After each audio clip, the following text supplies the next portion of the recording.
Notre Dame fans are familiar with our number 74 program. Of course, they upset the Irish in 2022 in South Bend. Speaking of the thundering herd of Marshall under Charles Huff, he's 16-10. That includes 9-4 this past season. The 1996 FCS champions moved to FBS play in the MAC, in Conference USA, in the Sun Belt with 6 conference championships under their belts. Marshall at number 74. Can Coastal Carolina win big under anyone other than Jamie Chadwell? Well, they're at number 73 in our rankings, thanks to their former head coach who was moved on to replace Hugh Freeze at Liberty. So now we've got Tim Beck, who's been the offensive coordinator at Ohio State, also at places like NC State and Nebraska. 31-7 is the record for Jamie Chadwell over the previous 3 seasons. We shall see. Is Coastal Carolina here to stay, a force in the Sun Belt? Jamie Chadwell, great job. Tim Beck, it's now handed to you. Can they become the next Appalachian State, Boise State, a program that continues from coach to coach to win big? They went 9-4 this past season. Coastal Carolina at number 73. It's one of the most gripping documentaries in college football history. It's the 30 for 30, spotlighting the SMU football program in the 1980s. It was a long road back from the death penalty, and in many ways, SMU has never been able to come all the way back. Consider they were a Southwestern Conference champion, a power in that conference. They were playing and beating the likes of Texas and Arkansas on a fairly regular basis. They finished with a top 3 ranking in 1982. So they've not come back from that, but they have come back to become one of the better programs in the group of 5. The current coach, of course, Rhett Lashley, coming in from the offensive coordinator position at Miami. Could they be moving to the Pac-12? Well, that's the rumor that's got some legs, got some substance to it. They would be bringing, of course, that Dallas recruiting to the Pac-12. SMU's coming off a 7-6 campaign. They're our number 71 program in all of college football. We stay in the American Conference, and another program that's going to benefit in the win column from the 3 big programs leaving, but in regards to attention and eyeballs and the credibility of the schedule, they're going to suffer with those 3 fine programs moving on to the Big 12. And we're talking about Memphis, basketball school. They've gone through stretches of time where they have just been awful as a football program, but they're back on the map. And in many ways, this is the golden age of Memphis football. Justin Fuente, Mike Norvell, now Ryan Silverfield, not matching their accomplishments at 21-16, 7-6 this past season. Our number 71 program in the FBS is Memphis. We see the Power 5 reappear at number 70 in our rankings, and this would have been a worse ranking just a couple of years ago, and that's Kansas, coming off a fine Kansas season. Of course, let's go back to 2007. That was so much fun to think about in regards to Kansas competing for a national championship when they went 12-1. Mark Mangino is the head coach. Todd Reesing is the quarterback. They won a big bowl game. BCS bowl winners that year, Kansas. Well, they have been the worst. It's not even questionable team in the Power 5 since then. But Lance Leipold, at the end of 2021, look at the results. He had them playing better instantly. They were taking good teams down to 1-score games. And then they took that next large step to postseason play this past season, 6-6, scared Arkansas 53-52 to fall to 6-7. So can they keep a fine coach in Lance Leipold? Can they give him the money, the resources, everything he needs to compete year to year in the Big 12? Our number 70 program. They've got a storied history going back to Gale Sayers and other eras. So Kansas football, for many of us, we think down on Kansas football, and we should, because it's been the worst program for the last 15 years, but historically, strong program in spots, and they're number 70 in our rankings. We have enjoyed our conversations here at the Voice of College Football with one Troy Calhoun, the head coach at Air Force, and what a job he has done. Now, this is just a different deal with the military academies, and Air Force has been the best playing military academy of the 3 over the long haul, going back to the 1980s with head coaches like Fisher DePerry and Ken Hatfield. They have competed extremely well. And just let it sink in what the military schools have to fight through, the adversity they have and the challenges, because they've got other priorities. They've got bigger fish to fry than messing around with silly fun and games college football games on Saturday. That's meaningless. That's a walk in the park for these guys. They have difficult academics and, of course, their military training to deal with first and foremost. They're not future NFL players, and they still compete at the level that they do. It astonishes me. I actually think this is one of the greatest under-heralded, underrated stories in all of college football is how the military academies compete as well as they do. They should be going 1-11, 2-10 every season, but they don't, and especially at Air Force. Troy Calhoun is 121-78. He's coming off a 10-3 campaign this past season. They had a bowl win against Baylor. They could take the cold down in Texas in one of the coldest bowl games in history. Baylor could not. Again, this program has basically been on top and very competitive since the early 1980s. Our number 69 program is Air Force. It may be surprising to many of you how many NFL players are produced at Cal Berkeley. Of course, we know how many multimillionaires and researchers and scientists and lawyers are produced there.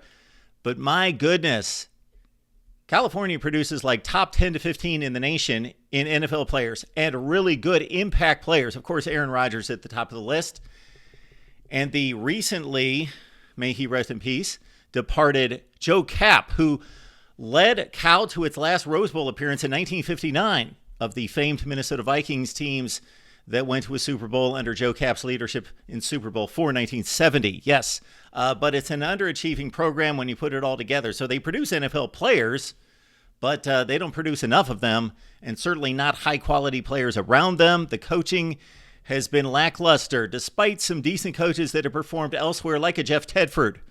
Well, it's currently, of course, Justin Wilcox, and his run there has been putrid. Look at the overall record at 30-36, and he's winning like 35% of his games in the Pac-12. Cal is coming off 4-8. They should be better.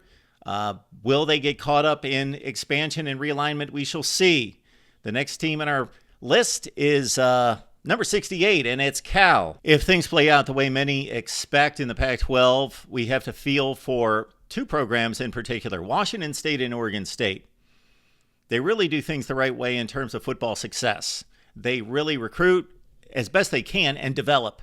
And they really coach them up, and they play sound fundamental football, and they have been fun to watch over the years. And Washington State's in a good place right now as a football program outside of all the crazy realignment and their vulnerable status within this Pac conference right now. Jake Dickert took over a difficult situation a couple seasons ago from Nick Rolovich, the former Hawaii coach, who refused to get vaccinated, and there was a whole scandal with a number of the coaches. And so about halfway through that season of 2021, dismissed Rolovich and half the coaching staff, and Jake Dickert, the defensive coordinator, and it wasn't like he was Brent Venables. He'd been around for a decade. It was his first season as defensive coordinator. He takes over and leads them. Good shape. They go to a bowl game. They went to a bowl game this past season, 7-6. They did look bad in the bowl game against Fresno State, but they've got a long history of at times winning. They were awful after Mike Price left, all the way up until Mike Leach took over. But Mike Price, where is Pullman? It's difficult to bring players there, but they develop them. And when they've got a good defensive coordinator and something to boast on offense, they've been able to put it together at times. But they're in a precarious situation, of course, in the Pac Conference. Jake Dickert at head coach, I think they've got a good future there. We will see where they land as a program. They land at number 67 in our rankings. If we could have co-coaches of the year in college football, I would split it between Sonny Dykes and Mike Elko. What a year he had at Duke. Duke had lost 16 of 17 conference games going into 2022.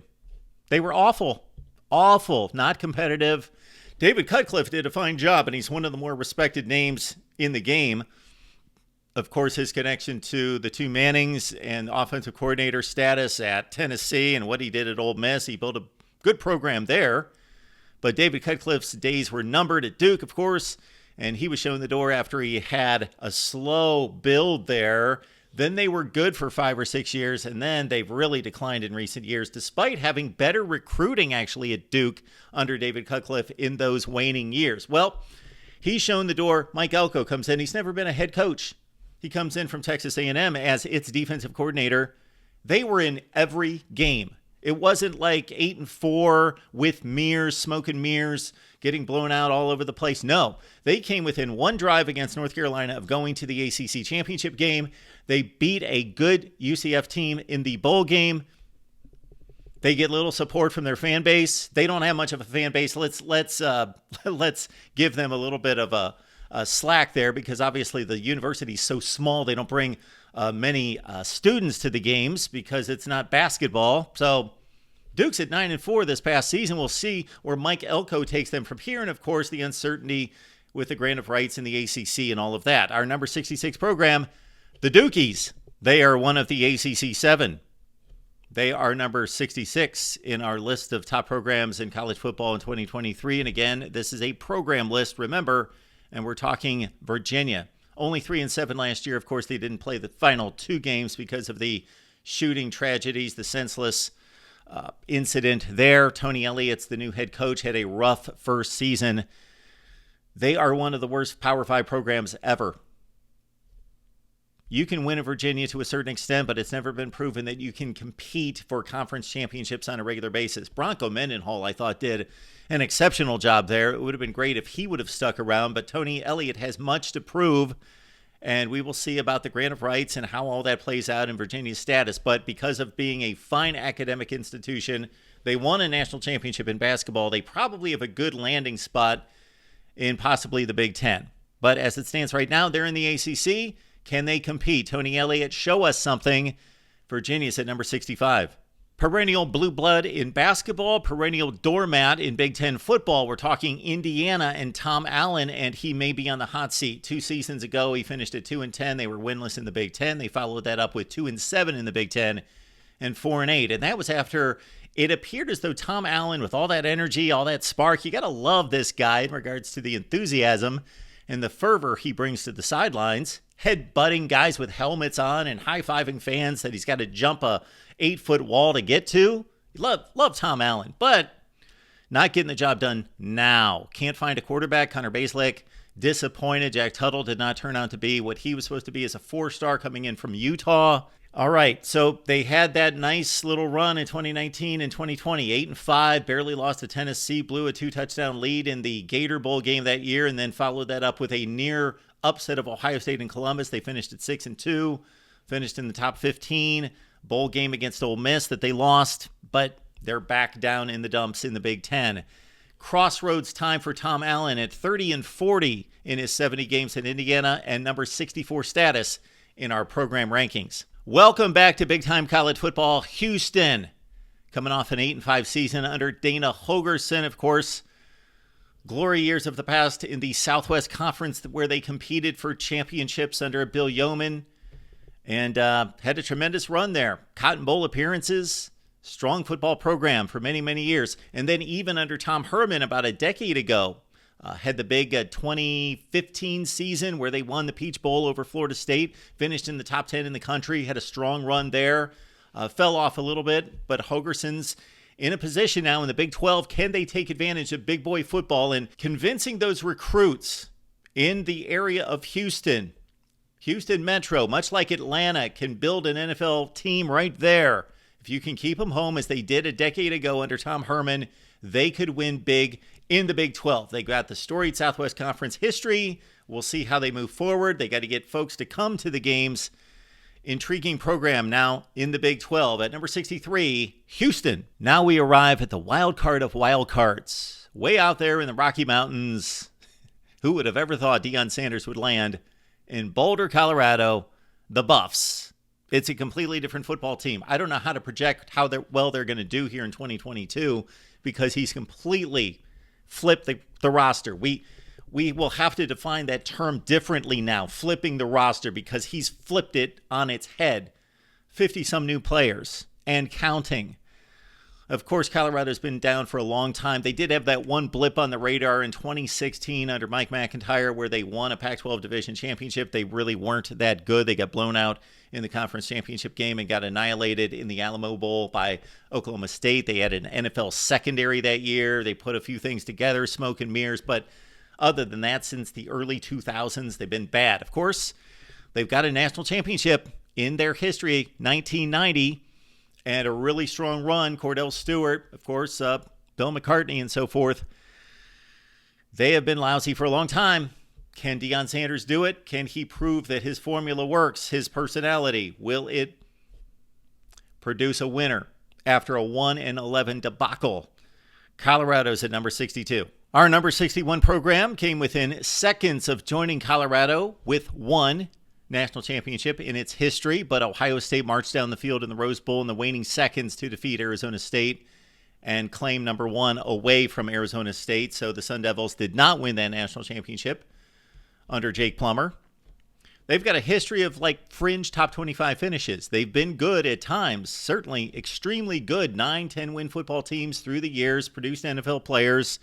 And now they've got a better high school football playing situation in Arizona than at any time in the state's history. So Arizona State's intriguing going forward. What's going to happen with the Pac? We don't know. Will they land in the Big 12? We don't know. But for right now, my guess would be, educated guess, is Pac football is going to survive and Arizona State's going to be right there. They went 3-9, of course, with that coaching transition. Todd Graham had some nice seasons. Then Herm Edwards did not. He was barely over 500, and then, of course, he had NCAA sanctions. They lost to Eastern Michigan last year and imploded to 3-9. Okay, Kenny Dillingham, the youngest coach in college football, takes over. We'll see what he has after stays at Georgia and Oregon and Florida State as well. Kenny Dillingham, the youngest coach in college football, takes over after stints at Florida State and Oregon. We'll see if he's able to build something in Tempe. At number 61, we've got Arizona State. At number 60, let's stay in the desert and let's go to the rival. The rival that has typically been the worst of the two. Arizona State owns this series. They've been a better football program for much of their history, but right now we give the edge to Jedd Fisch and what he's been able to prove in a partial turnaround. They went 5-7 last year after being one of the worst teams, basically the worst team in the Power 5 for a few seasons under Kevin Sumlin, taking over for Rich Rodriguez. So they've had named coaches who did not work out. Of course, Desert Swarm was at the zenith of this program in the early 1990s with a Fiesta Bowl win against Miami, 22-0, Teddy Bruschi and company. Let's get back to the here and now. They're in the midst of a program turnaround. Jedd Fisch is 16-18. He's got an offensive mind, and they've got a quarterback in Jaden Delora. They're doing good things there. Like Arizona State, we will see if they can take advantage of improved high school football play in the state and what their conference affiliation looks like going forward. I think they're safe in the Pac right now, but may have options, of course, as we know, in the Big 12. At number 60, bear down. At number 59, we go back east to a program that's won a Heisman Trophy, that's won a national championship. That's a rare combination at this point in our program rankings for sure. And let's pay homage to one of the great football players, both NFL and college, in the history of the game, maybe the greatest, Jim Brown. And we're talking Syracuse Orange. 36-49 under Dino Babers. Guy seems like a complete class act. He seems like a guy that you would want your son to go play for and become a man under. But he's not getting the job done. They had a decent season this past year at 7-6. But this, in and of itself, I've told this story before, for me, encapsulates where Syracuse is and why they have a loser mentality. They had just defeated NC State. That was an upset at home. That was not a projected win at the beginning of the season. Of course, they had wins over Purdue, Virginia. They had some nice wins under their belts. But the tough part of the season was up ahead. They had just defeated NC State at home. They were 6-0. The fans were going crazy. They were on the field. Dino Babers being interviewed after the win. And what he had in front of him was 6-0, going to Death Valley to play Clemson and take over ownership of the Atlantic Division. And it's not like they went down there and lost by 7 touchdowns. They went down there and had a 2-touchdown lead in the fourth quarter. Could have won the ball game. So they went down there with a good game plan and they fought hard. So the players didn't have this mindset apparently, but he did. He was like, oh, we're bowl eligible. I'm happy for that. We're celebrating bowl eligibility. Really? Okay. I like Dino Babers, but he's 36-49. He's had 2 good seasons. I guess you can call this past season at 7-6 and collapsing after 6-0 a good season. They lost to Minnesota in a bowl game. They've really had one good season, and that was smoke and mirrors. At 10-3, they really weren't that good. Notre Dame beat them by 33 points that year. It's tough to win there, tough to recruit there. Upper State, New York, 2 bowl seasons in 7 years for Dino Babers. They are number 59. They are the Orange. The David Shaw era has ended at Stanford, and the Cardinal rank at number 58 in our program rankings right here at the Voice of College Football. Troy Taylor is not a guy that many of us are familiar with. FCS football. Sacramento State, he did a great job there. He has a tremendous record. But we saw what Stanford was able to do under Jim Harbaugh after a decade of mediocrity at best. Harbaugh lifted them to near elite status. David Shaw took over, and they were an elite, fringe elite, there about 10 seasons ago, going to Rose Bowls, winning Pac-12 championships. But, of course, they don't have the support. It's something we all know when we watch Stanford football, when we do watch Stanford football these days, where the stadium is 80% empty. So they've leveled off, and now they've tanked, and they went 3-9 again last season. They're just not a good football program, and all of this NIL may be working against schools like Stanford. But because of strong, I mean incredibly strong, top-tier academics, they could land in a good spot. Maybe they're Big Ten bound. We shall see. It's an interesting situation, but Troy Taylor moves up to big boy football. We'll see what he's got. And if he's able to draw in some smart student athletes at number 58, Stanford. Georgia Tech's a bad football program right now. However, they are located in Atlanta. Atlanta and Houston produce more NFL players than anywhere. Of course, they can't get those guys to stay there. And they didn't even recruit well under Paul Johnson, and he did a nice job. But Georgia Tech's only 5 years removed from being a program that was going to bowl games every year. And as recently as 2013, 2014, playing in the ACC championship game, winning ACC championships in the past 15 or 20 years. So it can be done there.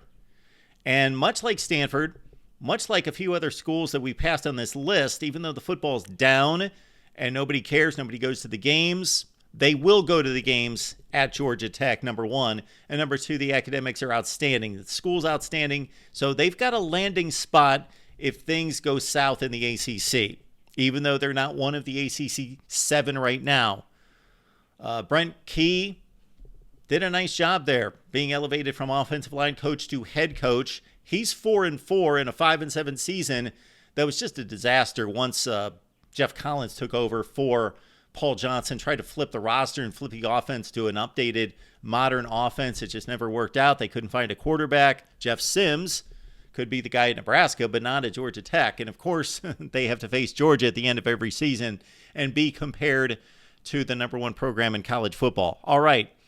At number 57 in our rankings, it's Brent Key and Georgia Tech. Anytime we've got a coaching change at a school that's not a perennial power, then we've got question marks, and that's where we are as Cincinnati enters a new era of football, both in the coaching ranks, transition from Luke Fickell to Scott Satterfield, but also that transition from Group of Five to Power Five in the Big 12. At number 56 on our list is Cincinnati, coming off a 9-4 season. That was, again, Luke Fickell, and, of course, he took them inexplicably to a college football playoff in 2021. Scott Satterfield at Louisville did a nice job initially, took over for Bobby Petrino and a 2-10 football team, and that led them to an 8-5 finish and a win against Mississippi State of the SEC, but marginal after that. Luke Fickell, remarkable at Cincinnati, of course. Now he hands the keys to one Scott Satterfield. Can he lead Cincinnati in the Big 12? They have the resources to be competitive in that conference. There are no elite programs in that conference, but facing Power 5 competition week to week is much different than what they faced in the American Conference. At number 56, Cincinnati. We talked about the question marks facing Cincinnati football going forward, moving from the American to the Big 12. How about the situation at Tulane? They've been on a roller coaster ride just in the last 2 years under Willie Fritz. Now, he brought them to a place in the Group of Five in the American where you expected Tulane to go 7-5 and go to bowl games. That's what they were doing. Then they bottomed out 2 seasons ago at 2-10. And then what a season this past year. They beat Kansas State and USC and beat all the teams in the American Conference in the best of the Group of Five conferences. Willie Fritz is only 46-45.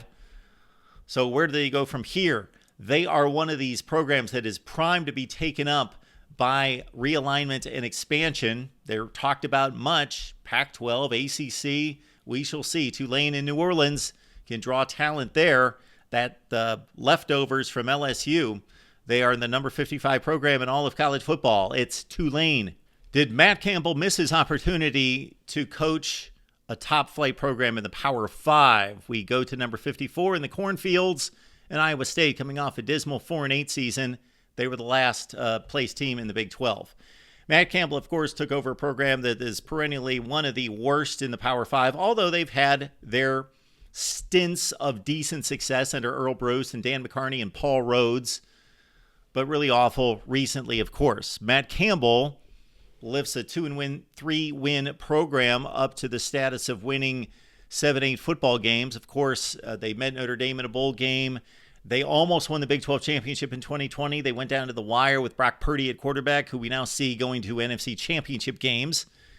And then they won the Fiesta Bowl over Oregon. That's the zenith of the program. Top 10 finish, winning a major bowl game. They've never done that before. But since then, 7-6, 4-8. We know they can't recruit the kind of players to compete in that conference, but if you're going to recruit at that level, that is the Power 5 conference to be in, the Big 12. There are no big dogs. There are no monsters out there. But again, Matt Campbell did a phenomenal job of lifting a 3-win program to like a 7-8 win program, but can they take the next step? Can he push through those challenges? They are an Oklahoma State killer from a few years ago. They are Iowa State at number 54. Our number 53 program in all of college football right now has its worst roster in 30 years. We go to Blacksburg. We go to Virginia Tech. Brent Pry was the defensive coordinator at Penn State. Obviously did a fine job there to gain a Power 5 job, a quality Power 5 job. Justin Fuente got off to a good start there, 9-4, 10-4 his first 2 seasons, an ACC championship game appearance, and a good showing against Clemson in that game. But then he couldn't recruit, just couldn't recruit. The recruiting was awful. Couldn't find a quarterback. Didn't develop the quarterbacks he had. And now Brent Pry's coming off one rough season at 3-8. They lost to Old Dominion, a 3-9 team in the group of 5. And as I said, Frank Beamer took over a bad football program, lifted them to near elite status, top 10 status. So the roster they have right now is the worst roster that they've had since the early 1990s. What's next for Virginia Tech? In the ACC, outside the ACC, how attractive is this football program and this institution to the SEC or the Big Ten? For right now, it's work to be done in the ACC for Brent Pry and number 53, Virginia Tech. Our number 52 program has been one of those Mountain West Conference teams that has repeatedly been a thorn and a pain in the rear end, in the side, and in the backside of the Pac-12, and that's San Diego State. Really nice football program. Love the tradition. Love what they've built there. Look through the years, the players that they've developed. It's just been a fun program to watch through the years compete in the Mountain West Conference. They're coming off a bit of a down year at 7-6 under Brady Hoke, who's 36-24, of course, former Michigan head coach. They won the Mountain West Conference in 2021. They have finished in the top 25. They, of course, are in arguably the most beautiful city in America. And now, without USC and UCLA, can they possibly take advantage of that? And especially if they move to the Pac-12, if the Pac-12 can stabilize. And San Diego State is the school in that region in Southern California with those players. Not that they're going to get most of them 4 and 5 stars, but if they could get some of them, the high 3 stars that they don't get currently, they develop players. San Diego State could be on the rise, and they could be a factor in the Pac-12. At number 52 in our program rankings, right here, the voice of college football, San Diego State. At number 51 in our voice of college football program rankings for 2023, we go to a program that is almost a mirror of San Diego State in regards to their winning percentage, their level of play, their football culture in terms of being a little dog that takes down the big dog regularly, especially coming out of the Pac-12, and that's Fresno State, they're coming off a 10-4 season under Jeff Tedford, got off to a bad start and then rallied and were really strong, beat Washington State in a bowl game. Tedford's 26-14 there. Again, this is a really solid football program that is possibly going to make it into a revised Pac-12. And they are number 51 in our rankings as we complete this part number 2. Check out part number 1. They are the fun programs, 133 up to 100. And now our next slice is going to be the top 50 in college football. So keep it locked in here, the Voice of College Football. Leave your comments below. Where did we miss it? What do we have to consider? Understand our criteria. These are not all-time rankings, and these are not projections in regards to where these teams are going to finish in 2023. This is a program ranking as we currently stand based on the coach, based on the 2022 roster, transitioning with adds and subtractions into 2023, recruiting footprint, facilities, resources, all of that taken into consideration along with name brand and tradition. So we size it up, best discussion, debate, and analysis thanks to you right here at the Voice of College Football.